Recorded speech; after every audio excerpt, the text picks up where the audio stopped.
Hello दोस्तों, welcome back to our channel Gyanbaazi. दोस्तों, मैं आज आपसे एक सवाल पूछता हूं कि अगर आपके पास इनकम टैक्स नोटिस आ जाता है तो आप क्या करोगे? घबराओगे, लॉयर ढूंढोगे या भगवान भरोसे ही छोड़ दोगे? आजकल के टाइम पे इनकम टैक्स का नोटिस सिर्फ बिजनेसमैन और करोड़पतियों को नहीं आता, आजकल आम आदमी को भी इनकम टैक्स नोटिस आ रहा है। अब आप एक बात सोचो, आप कोई भी डेबिट ट्रांजैक्शन पहले करते थे, ठीक है, उसमें क्या होता था कि आपको पता रहता था कि मेरी ट्रांजैक्शन कहां पे कितनी हुई है।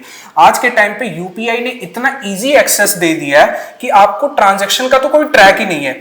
आप जब भी बैंक में एफडी खुलवाने जाओ या कैश डिपॉजिट या विड्रॉ करवाने जाओ या फिर आप क्रेडिट कार्ड यूसेज करो या यूपीआई ट्रांजैक्शन करो, इन सब की ना इनकम टैक्स वालों ने एक लिमिट बनाई हुई है। अब ये लिमिट का ध्यान हमें रहता नहीं, हम इसके बियॉन्ड चले जाते हैं, फिर सोचते हैं कि हमारे पास इनकम टैक्स नोटिस क्यों आया, हम फिर घबराने लग जाते हैं। तो इन चीजों के बारे में आपको पता होना चाहिए कि कौन सी लिमिट कितने पे किस पे लागू है। तो इस वीडियो में हम एक डिटेल डिस्कशन करेंगे जिसमें हम कैश डिपॉजिट एंड विड्रॉल की लिमिट समझेंगे, सेविंग अकाउंट्स की लिमिट्स को समझेंगे, एफडी की भी लिमिट्स को समझेंगे, as well as credit transaction limits को भी हम अच्छे से समझेंगे एंड लास्टली यूपीआई ट्रांजैक्शन की लिमिट को भी समझेंगे। तो ये वीडियो काफी इंफॉर्मेटिव होने वाली है आपके लिए, तो इस वीडियो को एंड तक जरूर देखें। तो दोस्तों, सबसे पहले हम समझते हैं maximum cash deposit and withdrawal limit on the saving and current account. अब देखो, गवर्नमेंट का सबसे ज्यादा ध्यान ना कैश पे रहता है, क्योंकि कैश एक ऐसा सोर्स ऑफ फंड है जो स्मगलिंग हो जाए या टेररिस्ट फंडिंग हो जाए उसमें काफी यूज होता है। तो government as well as income tax वालों का सबसे ज्यादा ध्यान ये रहता है कि आप कैश में कितनी ट्रांजैक्शन कर रहे हो या नहीं कर रहे हो। अब 2000 रुपीज का भी जो नोट बैन हुआ था, वो रीजन भी यही था कहीं ना कहीं कि कैश स्मगलिंग ना हो रही हो या टेररिस्ट फंडिंग ना हो रही हो। अब जानते हैं सेविंग अकाउंट में कितनी लिमिट है। अब सेविंग अकाउंट में गवर्नमेंट के और इनकम टैक्स के अकॉर्डिंगली 10 लाख तक का आप कैश डिपॉजिट ईयरली कर सकते हो। अगर उससे ज्यादा का आप करते हो कि अगर मैं बैंक गया और मैंने 10 लाख रुपए से ज्यादा का कैश डिपॉजिट करवा दिया ईयरली में, तो मेरे पास इनकम टैक्स का नोटिस तो जरूर आएगा। अब इसमें एक और चीज ध्यान रखो कि सिंगल ट्रांजैक्शन की लिमिट भी सिर्फ 2 लाख है। अब मैं ये बोल रहा हूं कि मेरे पास ईयरली 10 लाख की लिमिट तो है, मैं अगर आज बैंक में जाके 5-6 लाख रुपए एक बार में डिपॉजिट कर दूं और फिर सोचोगे कि यार ट्रांजैक्शन लिमिट तो सिर्फ 10 लाख की थी, मेरे पास नोटिस क्यों आ गया? लेकिन भाई ये भी तो ध्यान रखो कि सिंगल ट्रांजैक्शन की लिमिट सिर्फ 2 लाख है। तो मतलब आप तो यहाँ पे सिंगल ट्रांजैक्शन में 5-6 लाख रुपए जाके जमा कर रहे हो, तो आप कैसे यकीन नहीं करोगे कि आपके पास नोटिस नहीं आएगा? नोटिस जरूर आएगा। अब नोटिस आ गया तो इसका मतलब ये नहीं कि आप घबराना शुरू कर दोगे, क्योंकि अगर आपके पास सोर्स ऑफ फंड का प्रूफ है कि मेरे पास ये जो 5-6 लाख रुपए जहां आए हैं या कहां से आए हैं, अगर आप प्रूफ दिखा दोगे तो भी कोई दिक्कत नहीं है। और आप जब आईटीआर फाइल करते हो ना, तो उसमें सोर्स ऑफ फंड को भी इंक्लूड करना बहुत जरूरी है कि आप कहां से पैसा आ रहा है और कहां आप जमा कर रहे हो। तो ये सारी चीजों को आप अगर बताओगे तो इनकम टैक्स से घबराने की कोई जरूरत नहीं है। अब बात करते हैं हम करंट अकाउंट की। करंट अकाउंट में ईयरली ट्रांजैक्शन 50 लाख तक की लिमिट है। अब 50 लाख के ऊपर आप कैश डिपॉजिट करा रहे हो या निकाल रहे हो तो इनकम टैक्स आपको नोटिस जरूर भेजेगी। इसमें भी ये चीज लागू होती है कि अगर आपके पास सोर्स ऑफ फंड का प्रूफ है, आप आईटीआर फाइल कर रहे हो, तो इसमें भी घबराने की आपको जरूरत नहीं है। आपके पास जब भी टैक्स इनकम टैक्स का नोटिस आएगा, आप ये प्रूफ दिखा दोगे तो कोई भी पेनल्टी नहीं आपको लगेगी। क्योंकि अगर मैं पेनल्टी की बात करूं तो 60% से लेके 400% तक की पेनल्टी अगर आपको लग सकती है, अगर आप प्रूफ नहीं दिखाते हो, आप आईटीआर नहीं फाइल करते हो, लेकिन आप लिमिट के ऊपर ट्रांजैक्शन करते हो। तो सेकेंड पार्ट है फिक्स्ड डिपॉजिट लिमिट। अब ये बात का ध्यान रखो कि आप 10 लाख से ज्यादा का एफडी करवाते हो तो ये इनकम टैक्स के रेडार में आ जाएगा।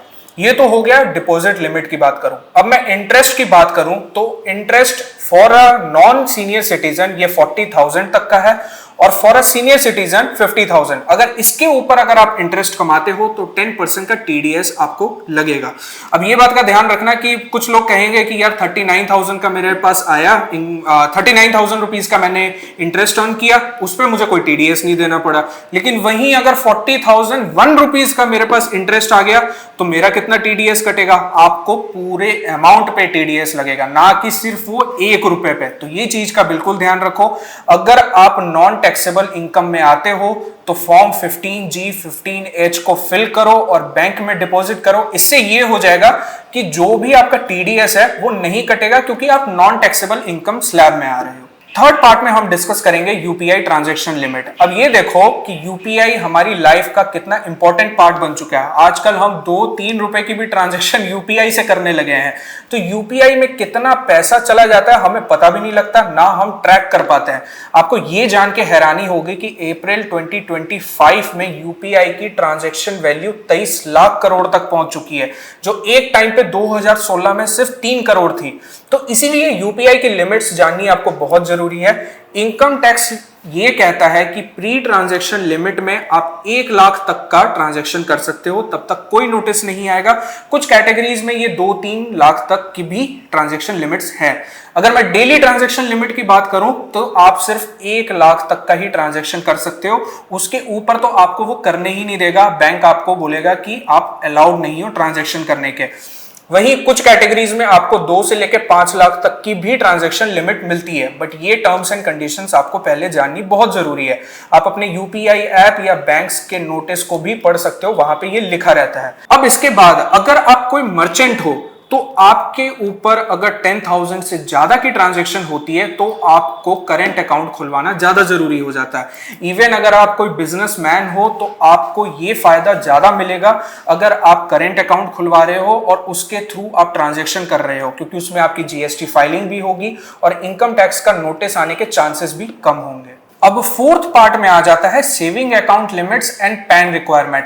देखो, अब बैंक की ट्रांजैक्शंस के भी ना एक लिमिट्स हैं और सेविंग अकाउंट के भी लिमिट्स हैं।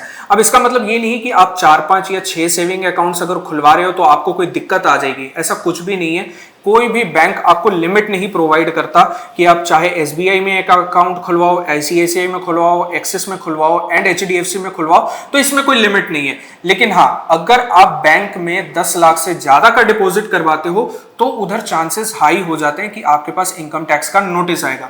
सेकेंड चीज, अगर आपका interest income in saving account 10,000 से ज्यादा होता है तो वहां पे भी आपको आईटीआर फाइल करते टाइम ये आपको शो करना पड़ेगा, वरना आपसे क्वेश्चनिंग की जाएगी कि ये इनकम कहां से आपकी आई है। तीसरी चीज, अब बैंक में हम अगर डिपॉजिट करवाने जाते हैं तो पर डे की लिमिट 50,000 रुपीज है। अब एक और बात का ध्यान रखो कि अगर आप 50,000 से ज्यादा डिपॉजिट करवाते हो डेली बेसिस में बैंक में तो उसके लिए आपको पैन की रिक्वायरमेंट लगेगी। अब ऐसा नहीं है कि आज अगर मैं बैंक में जा रहा हूं, मैंने 49,000 की ट्रांजैक्शन करी, मैंने डिपॉजिट किया, फिर अगले दिन मैं 49,000 कर रहा हूं, फिर अगले दिन मैं 49,000 कर रहा हूं, फिर अगले दिन मैं 49,000 कर रहा हूं, तो इसका मतलब ये नहीं कि मैं पैन की रिक्वायरमेंट से बच जा रहा हूं तो इनकम टैक्स का नोटिस नहीं आएगा। इनकम टैक्स का नोटिस आ सकता है क्योंकि बैंक आपकी ट्रांजैक्शन को मॉनिटर करता है कि आप डेली बेसिस में कितना कर रहे हो। तो ये बात का भी ध्यान रखो कि बैंक आपको इस तरीके से भी मॉनिटर कर सकता है, इनकम टैक्स का नोटिस इस तरीके से भी आ सकता है। अब नेक्स्ट एंड फाइनल पार्ट में हम डिस्कस करेंगे कि क्रेडिट कार्ड यूसेज की लिमिट कितनी होनी चाहिए और इनकम टैक्स हम अवॉइड कैसे करें। अब देखो, क्रेडिट कार्ड 10.8 करोड़ जनता यूज करती है इंडिया में, जिसमें total value of transaction 1 lakh crore से भी ज्यादा है। अब इतनी बड़ी अमाउंट की ट्रांजैक्शन हो रही है तो ऑब्वियस है गवर्नमेंट भी नोटिस करेगी, इनकम टैक्स भी डिपार्टमेंट नोटिस करेगा आप कैसे कर रहे हो। अब सबसे पहले अगर आपके पास क्रेडिट कार्ड बिल आता है और अगर आप कैश में पेमेंट करते हो वो भी 1 लाख से ज्यादा, तो आपके पास इनकम टैक्स नोटिस जरूर आएगा। ये बात का बिल्कुल ध्यान रखो।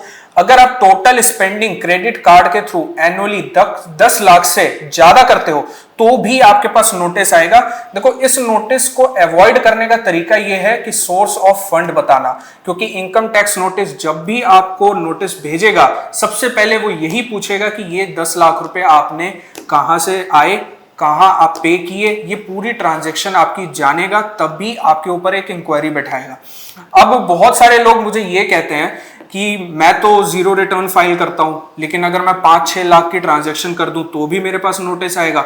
बिल्कुल आएगा, क्योंकि यार आप खुद देखो ना, आप गवर्नमेंट को बता रहे हो कि मेरी इनकम जीरो है, मैं जीरो आईटीआर फाइल कर रहा हूं, लेकिन जीरो आईटीआर फाइल कौन करता है पहले ये बताओ? जिनकी इनकम 2.5 लाख से कम हो। अब 2.5 लाख से कम है लेकिन तुम क्रेडिट कार्ड का यूसेज 5-6 लाख रुपए का कर रहे हो तो गवर्नमेंट तो पूछेगा ना कि भाई बाकी का पैसा आपके पास कहां से आ रहा है। तो ये सारी चीजें ना देखी जाती हैं, तब आपके पास इनकम टैक्स का नोटिस आता है। तो अगर आप ट्रांजैक्शन ज्यादा कर रहे हो तो एक्यूरेटली अपनी आईटीआर फाइल करो, जिससे आप आईटीआर के नोटिस को अवॉइड कर पाओगे और फ्री और बिना टेंशन के अपनी ट्रांजैक्शन कर पाओगे।